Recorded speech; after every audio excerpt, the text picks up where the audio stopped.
자, 이번에는 에베소 2장 두 번째 단락을 함께 보도록 합니다. 2장의 첫 번째 단락과 마찬가지로 세 개의 중요한 문장이 이 전체를 이끌고 있다고 하는 것을 볼 수 있습니다. 그 중에 첫 번째 문장은 너희는 그때 이방인이요 할례를 받지 않은 무리라는 칭함을 받았고 너희는 그때 그리스도 밖에 있었고 이스라엘 나라 밖의 사람이고 언약들에 대해서는 외인이고 소망도 없고 하나님도 없는 자였다라고 말씀하신 제법 긴 내용이 나옵니다. 이것을 간단히 압축하면 저는 이렇게 말씀을 드리겠습니다. 첫 번째 중요한 문장은 너희는 그리스도 밖의 사람이었고 하나님과 상관이 없는 자였다라고 말씀을 드리고, 두 번째 중요한 문장은 13절에 나오는 말씀입니다. 전에 멀리 있던 너희가 이제는 가까워졌다라고 하는 것입니다. 밑에 보면은 이제 왜 그렇게 하셨는지 이유가 14절부터 쭉 이어져서 나오고 있습니다. 그리고 세 번째 중요한 문장은 19절에서 찾을 수 있습니다.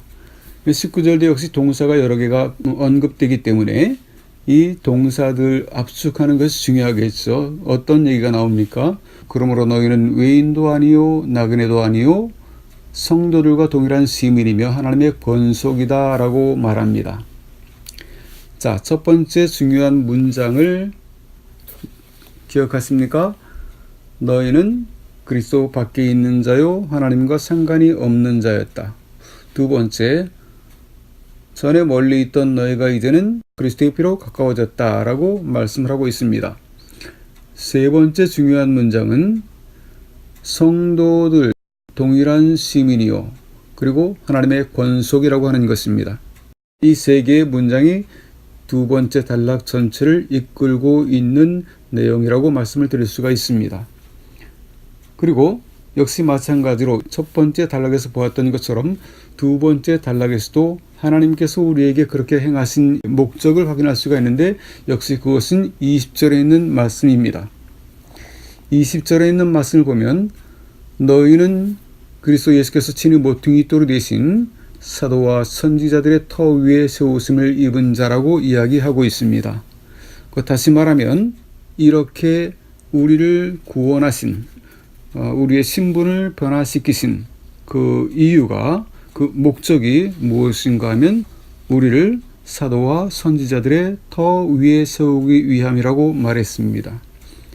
사도와 선지자의 역할은 목회자나 하는 것이라고 생각을 하는데, 여기에 있는 말씀을 보면 모든 성도들을 사도와 선지자들의 터 위에 세워졌다라고 말씀을 하시는데, 여기에서 말하는 터 위에라고 하는 것에 주목할 필요가 있습니다. 우리가 일반적으로 주택, 건물을 짓는 터를 말하면 집터라고 말합니다. 그리고 상가를 짓는 것 상가터라고 말하기도 하고, 공원을 지을 때는 공원터라고 말합니다. 궁전을 짓기 위해서는 궁전터를 확보를 해야 될 겁니다. 어떤 용도를 따라서 터를 정합니다. 여기서 말씀하시는 것을 보니까 사도와 선지자들이 터 위에 우리를 세우셨다라고 말합니다. 모든 성도가 이렇게 사도와 선지자와 같은 역할을 할 수 있도록 그런 존재로 만드시겠다고 하시는 하나님의 계획이 그 속에 담겨져 있다는 것을 확인할 수 있습니다. 자, 이렇게 첫 번째 단락과 두 번째 단락을 말씀을 드렸는데, 첫 번째 단락과 두 번째 단락이 어떤 관계성을 갖고 있는지를 한번 확인해 보도록 하겠습니다.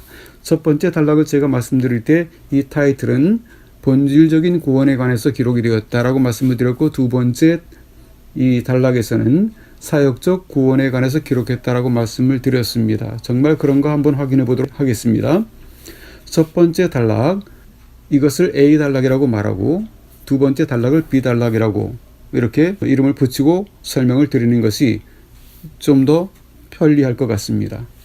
A 단락 첫 번째 문장이 뭐였습니까? 죽었던 너희였습니다. B 단락의 첫 번째 문장은 뭡니까? 그리스도 밖에 있는 자요 하나님과 상관이 없는 자였다. 이것이고 죽은 자라고 하는 것을 우리는 바로 확인할 수 있게 됩니다.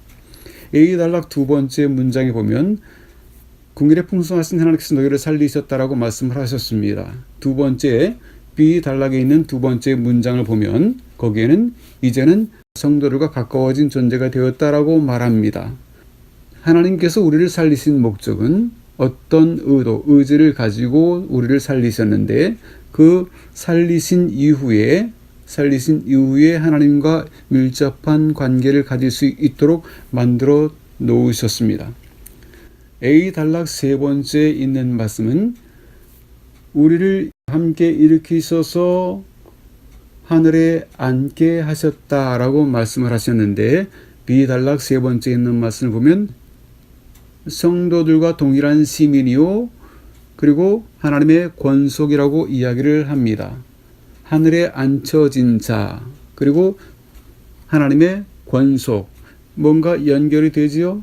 자, 하나님께서 근본적으로 죽었던 우리를 살리신 것은 바로 이런 하나님의 백성으로 만드시기 위한 것이었습니다. A 단락의 목적이 무엇인가 하면 하나님께서 전에 예비하신 선한 일을 이루기 위함이라고 말씀을 하셨고 그리고 두 번째 단락인 B 단락의 그 목적은 우리를 사도와 선지자들의 터 위에 세우시기 위해서 하나님께서 이런 일을 행하셨다는 사실을 확인할 수 있게 됩니다. 그리고 이제 마지막 21절, 22절에 매우 중요한 이야기가 나오는데 거기에 있는 말씀을 보면 건물마다 서로 연결하여 주 안에서 성전이 되어간다고 말하고 있습니다. 22절에 있는 말씀 보니까 너희도 함께 지어져 간다라고 말합니다.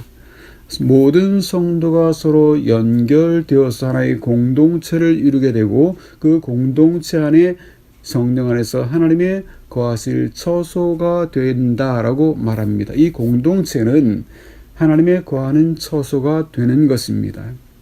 그래서 이 교회, 공동체라고 하는 것은 매우 중요한 의미를 갖습니다. 간혹 무교회주의자들도 있습니다. 그러나 이렇게 하나된 공동체를 통해서 하나님께서 계획하신 일들을 성취해 가게 된다는 사실을 우리는 확인하게 됩니다. 우리가 하나님의 말씀을 알지 못한다면 이렇게 하나님의 계획을 알지 못하게 될 것이고 하나님께서 우리를 부르신 그 부르심의 소망이 무엇인지 알지 못하게 될 것이고 내가 어떻게 구원받은 자이며 무엇을 위해 구원받은 자인지 알지 못하게 된다는 이런 사실을 깨달을 수 있습니다. 성도가 하나님의 말씀을 연구하고 하나님의 말씀을 공부해야 될 이유가 바로 여기에 있다고 하는 것입니다. 자, 2장 전체의 타이틀을 제가 말씀을 드렸었어요. 생각하는 성도. 너희는 생각하라. 우리는 이전에 어떤 존재였고 하나님께서 어떻게 우리를 변화시켜 오셨는지를 봄으로써 내가 나아가야 될 방향을 확인할 수 있게 되는 것입니다. 오늘은 여기까지 하겠습니다.